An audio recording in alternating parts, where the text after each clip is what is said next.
এ পাশে বসে আছে ব্রহ্মা, বিষ্ণু, মহেশ্বর, পাশে আছে নারদমুনি।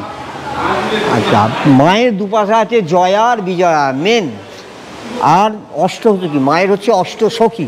নানা রকম ঐতিহ্যে ভরা চন্দননগর শহর। চন্দননগর আলোর শহরও বটে, কারণ জগদ্ধাত্রী পুজোর সময় যেখানে আলো দেখতে পাওয়া যায় ভীষণভাবে, ভীষণ সুন্দরভাবে। এখন আমি দাঁড়িয়ে রয়েছি চন্দননগরেই। চন্দননগরের আরও এক ঐতিহ্যমণ্ডিত পুজো তোমাদের এই ব্লগে দেখাবো। চন্দননগরের প্রাচীনতম বারোয়ারি ভুবনেশ্বরী মায়ের পুজো, সেখানে আমি এখন রয়েছি। দেখাই তোমাদের প্রাচীন শহর চন্দননগরে প্রাচীনতম বারোয়ারি পুজো শ্রী শ্রী ভুবনেশ্বরী মাতা পুজো, হাটখোলা চন্দননগরে যেটি রয়েছে। এই শেষ পুজো হবে হচ্ছে 10ই আগস্ট এবং প্রতিমা নিরঞ্জন হবে 11ই আগস্ট। প্রথমে আমি এটা দেখিয়ে দিলাম। লোকেশনটা একটু বলে দিই, এই হচ্ছে তোমার রোডটা, ঠিক আছে? এই হাটখোলা চন্দননগরের রোডটাই সামনে অরবিন্দ স্কুল বলে একটা ইংলিশ মিডিয়াম স্কুল আছে, তার ঠিক অপোজিটেই অরবিন্দ স্কুলটা একটুখানি এগালেই এই মন্দির দেখতে পাওয়া যায়। ওপরে এখানে বোর্ড রাখা রয়েছে। এই গলির মধ্যেই তোমরা চলে গেলে দেখতে পারবে মায়ের মন্দির। এই পুজোটা বছরের বিশেষ একটি সময় হয়ে থাকে। অপূর্ব রূপ, মায়ের অপূর্ব রূপ আমি এখান থেকে দেখছি, ঠিক আছে? এখানকার যে প্রতিমা, সে প্রতিমা দারুণ হয়ে থাকে। চলো ঢোকা যাক, ভিতরে প্রবেশ করা যাক, মায়ের দর্শন করানো যাক। এবং সাথে সাথে এই যে মন্দিরটা, মন্দিরের যে আর্কিটেকচার এবং ভিতরের যে অংশ, সেটাও কিন্তু দারুণভাবে এখানে মানে বোঝাই যাচ্ছে। এই অংশগুলোতে একটা এরকম ঝুল বারান্দা টাইপের রয়েছে। এখন এই দুপুরবেলার টাইমে আমি চলে এসেছি এখানে, এবং ধীরে ধীরে আমি মাকে তোমাদেরকে দেখাবো, দর্শন করাবো। এই অংশগুলোতে মানুষজন পুজো দিয়ে তারপরে মোমবাতি, ধূপকাঠি সেগুলো এখানে রাখেন। মায়ের দর্শন তো করাবোই, তার আগে বলে রাখি চন্দননগর থেকে কারা কারা দেখছো, এই অঞ্চল থেকে কারা কারা দেখছো, আমাকে কিন্তু কমেন্ট করে অবশ্যই জানাতে হবে। আচ্ছা, এখানে একটা এরকম ধরনের একটা গাড়ি রাখা রয়েছে। এইসব জিনিসগুলো দেখলে আমার সেই নবদ্বীপের আড়ংয়ের কথা মনে পড়ে যায়। এইটা করেই কিন্তু এই বিসর্জনের পথে মাকে নিয়ে যাওয়া হয়, ঠিক আছে? এইটা করেই। চলো এবার মন্দিরের যে মূল অংশ, সেই মূল অংশে আমি প্রবেশ করছি। প্রবেশ করে তোমাদেরকে মায়ের যে রূপ, কি অপূর্ব রূপ, মানে আমি ছবিতেও দেখেছি, এবছরের ঠাকুর দেখেছি, তারপরে আসা হলো চন্দননগর, তো কি অপূর্ব রূপ না? এখানে যখনই আসি তখন আলাদা একটা প্রশান্তি, সে প্রশান্তি যেন কাজ করে।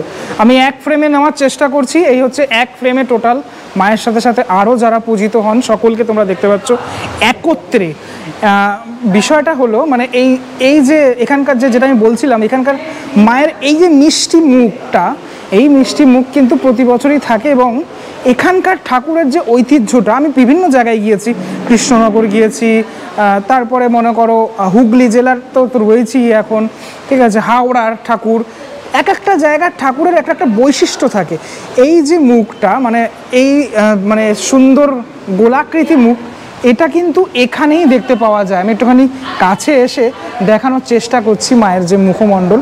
এবং আরও একটি বিষয়, সেটা হচ্ছে এই যে ওয়াইড ব্যাপারটা, মানে মায়ের মুকুটে যে ওয়াইড ব্যাপারটা, এই ব্যাপারটাও এখানে দেখতে পাওয়া যায়। মানে এখানকার এটাই হচ্ছে ঐতিহ্য মণ্ডিত পুজো।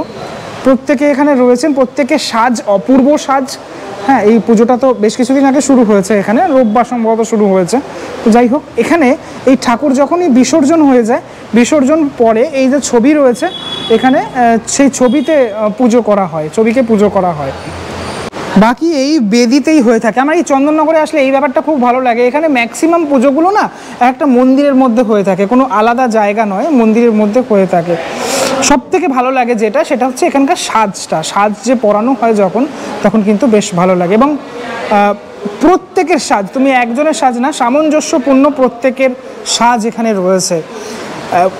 এইগুলো মানে সোনার উপর সাজে কিন্তু মা রয়েছে। তুমি ভাববে না শুধুমাত্র যে এই কলকাগুলো রয়েছে সে কলকার সাজ নয়, কিন্তু সোনার উপর সমস্তভাবেই কিন্তু মা এখানে রয়েছে। মায়ের মানে এই টিপের অংশটা থেকে শুরু করে সমস্ত অংশগুলোতেই সেটা বর্তমান।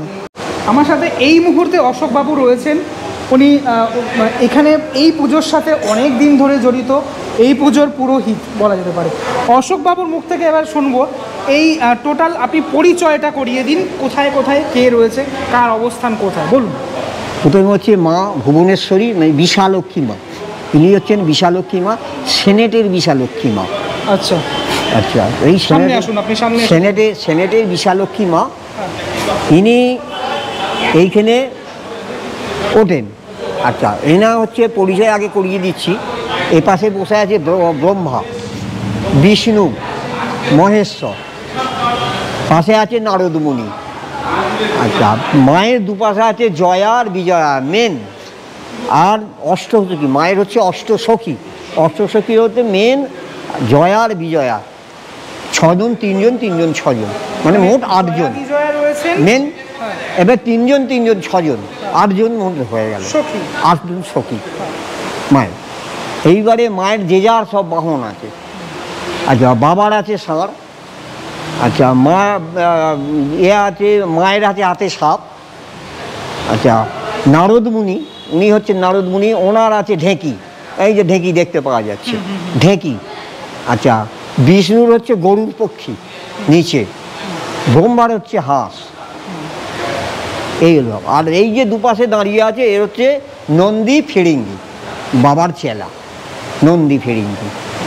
আপনাদের এখানে এই পুজোটা মোটামুটি কতদিন ধরে? প্রায় এই মোটামুটি ধরুন না আনুমানিক 500 বছর। মানে সেরকম ভাবে ডেট বলা যাবে না, কোনো ডেট নেই, আমরা আনুমানিক ধরছি এটা 500 বছর আগেকার। ঠিক আছে, আমরাও পরস্পর থেকে আমরা জেনে আসছি মায়ের ঘটনা, মা এলো কী করে। এখানে একটা অসৎ গাছ আছে, আপনাকে এই মুহূর্তে সেই নিয়ে যাব সেই জায়গাটা। মা প্রথম ওইখানেই ওঠে, মা ওইখানে ওঠে। বাদশা মেয়ে ভোরবেলা যে ভদ্রলোক চান করতে যায়, উনি হরে কৃষ্ণ করে চান করতে যাচ্ছেন। ভোর 4টে, অন্ধকার। তখন বল, মা তোমরা কে বসে আছো? তখন এই পাশে এই যে 2 জন আছে, জয়া আর বিজয়া, একজন চুল আঁচড়ে দিচ্ছে আর একজন তেল মাখিয়ে দিচ্ছে। তখন এই আবার 2 জন বলতেই তখন এই 2 জন সরে গেছে। তখন বলছে, তোমরা 3 জন ছিল, আরও 2 জন কোথায় গেল? বলো, ওরা আছে, তুই আয় আমার সঙ্গে। তখন ওইখানে ঘাট ছিল, এখন সেই ঘাট ভেঙে যাবে। তা ওই ঘাটে বলছে, আয় তুই আমার সঙ্গে আয় বলে আস্তে আস্তে জলের ধারে নেমে যাচ্ছে, গিয়ে আধগঙ্গা জলে চলে গেছে। গিয়ে তখন বলছে যে, আমি হচ্ছে বিশালক্ষী ভুবনেশ্বরী, আমার এই জায়গাটা খুব ভালো লেগেছে, তুই ওখানে ডুব দে, দেখ ঘট পাবি। ওই ঘট তুলে নিয়ে গাছতলায় প্রতিষ্ঠা কর। তখন থেকে ওই ঘাট থেকে ওইখানেই ছিল, আগেকার হোগলা প্যান্ডেল ছিল, হোগলা প্যান্ডেল করে ওইখানে মাকে প্রথম ওই ঘট দিয়েই পুজো হতো। তারপর মা আবার স্বপ্ন দিল, মা আদেশ দিল যে আমার এই সঙ্গী সাথী। তখন কুমোরকে ডেকে নিয়ে এসে তাকে গণনা বলল, সে তখন এইরকম ঠাকুর তৈরি করলো। তখন ছোট ছোট ঠাকুর হয়ে সেই থেকে যে শুরু হলো, সেই ওইখানেই পুজো হলো আবার। এইবার আস্তে আস্তে তখনই মা আবার স্বপ্ন দিল যে ওইখান থেকে আমাকে সরিয়ে নিয়ে আয়, আমি ওই জায়গাটা থাকতে পারছি না। তখন এই যে কমিটি, তখন এই কমিটি তৈরি করে কেউ বলল আমি জমি দেবো, কেউ বলল আমি মন্দির করে দেবো, এইরকমভাবে মন্দির। এই ঠাকুর কে তৈরি করেন আপনাদের এখানে? হচ্ছে এখন হচ্ছে এতে গোকুল পাল। আচ্ছা, বংশ পরম্পরায় উনি বংশ পরম্পরায় মাঝে ছেড়ে দিয়েছিলেন, আবার উনি এসেছেন। পুজোটা মানে বছরের ঠিক কোন সময়টাতে হয়? আষাঢ় মাসে, আষাঢ় শ্রাবণ পুজো হয়। আষাঢ় মাসে রথ থেকে শুরু হবে। আগে স্নানযাত্রায় হতো, অম্বুবাচীর জন্যে হয় না, অম্বুবাচী পড়ে যায়, বন্ধ থাকে, ওই জন্যে আমরা রথে নিয়ে চলে এসেছি। ওইটা রথ যেরকম পড়বে সেই রকমই পুজোটা হবে। এবার শ্রাবণ মাসে 2 দিন বাকি থাকবে শেষ হতে, পুজো শেষ হয়ে যাবে। তাহলে এবারে 2 দিন বাকি থাকছে। সামনে রবিবার হচ্ছে 10 তারিখ, 10 তারিখে শেষ পুজো। আর 11 তারিখে হচ্ছে নরনারায়ণ সেবা, মাকে ভোগ দেওয়া হবে। নরনারায়ণ সেবায় প্রচুর লোক খায়, প্রচুর মানুষ, প্রচুর। সেই দাঁড়িয়ে চেয়ার ধরে দাঁড়িয়ে থাকবে। আর এই যে আমাদের যে জোগাড়, এই জোগাড়ে আমরা মানে বারোয়ারি খরচা নেই। কেউ চাল দিল, কেউ ঘি দেবে, মানে আমাদের পোলোয়া, আলুর দম, পায়েস কোনোভাবে কমতি হয় না, কমতি নয়। যত লোক হবে তত লোক খেয়ে যাবে এবং টিফিন কৌটো করে নিয়েও যাবে। রাত্রি সকাল বিকেল 4টে থেকে শুরু হবে, রাত্রি 12টা পর্যন্ত। এই যে প্রতিমা বিসর্জন হয় কোথায় হয়? এই আমাদের পাশেই ঘাট আছে। এই সাঁটার দেখছেন, এই সাঁটার উঠবে, ওখানে গাড়ি আছে, ওই গাড়িতে করে নিয়ে যাওয়া হবে। আগে তো কাঁধে করে যেত, এখন গাড়ি হয়ে গেছে, এই গাড়ি করে এই দিক দিয়ে বেরোবে, গিয়ে এই ঘাটে চলে যাবে। এবার ব্যাপারটা হচ্ছে সিঙ্গেল সিঙ্গেল প্রতিমা নিয়ে যাওয়া হয় নাকি, মানে কিভাবে? না, সিঙ্গেল আগে এইসব এগুলো ছোটোগুলো আগে চলে যাবে, আচ্ছা, ছড়িয়ে দেওয়া হলো, ঘাটে চলে গেল, আর তারপরে নিয়ে যাওয়া হবে নারদ মুনিকে, আচ্ছা, তারপরে নিয়ে যাওয়া হবে বাবাকে, তারপরে লাস্টে নিয়ে যাওয়া হবে মাকে। মা আগে বিজয়া হবে।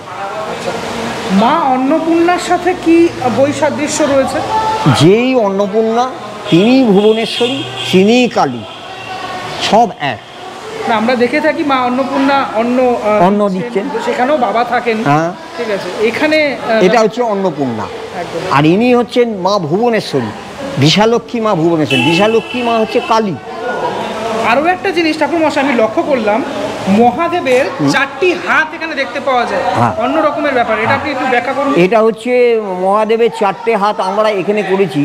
মহাদেবের 4টে হাত নয়, মহাদেবের 2টো হাত, কিন্তু আবার মহাদেবের 1000 হাত আছে। আমরা সেখানে 4টে দেখাচ্ছি। বুঝতে পেরেছি। আচ্ছা, এখানে আজও পুজো হয়েছে? আজও পুজো হয়েছে। আজও মানুষ আসুন, ভোগের ঘরটা দেখে নিন, চলে আসুন, মায়ের ভোগটা দেখে নিন। ঠিক সামনে এই আসুন, এই যে মায়ের ভোগ, এই আসুন দেখে দিন। এই ভোগ সব বিতরণ হয়, এই বিকেলেও বিতরণ হবে। হ্যাঁ, এই ভোগ বিতরণ হবে বিকেলেও, সব লোক আসবে, সব দেওয়া হবে। রাত্রি যতক্ষণ লোক আসবে ততক্ষণই দেওয়া হবে। বাহ, এই ব্যাপারটা তো ভীষণই একটা ভালো ব্যাপার। এবং ত্রিদেব এখানে পূজিত হন, ত্রিদেব পূজিত হন একসাথে, ত্রিদেব মানে হ্যাঁ। ব্রহ্মা বিষ্ণু মহেশ্বর ত্রিদেব পূজিত হন। আর সবাইকার একদম।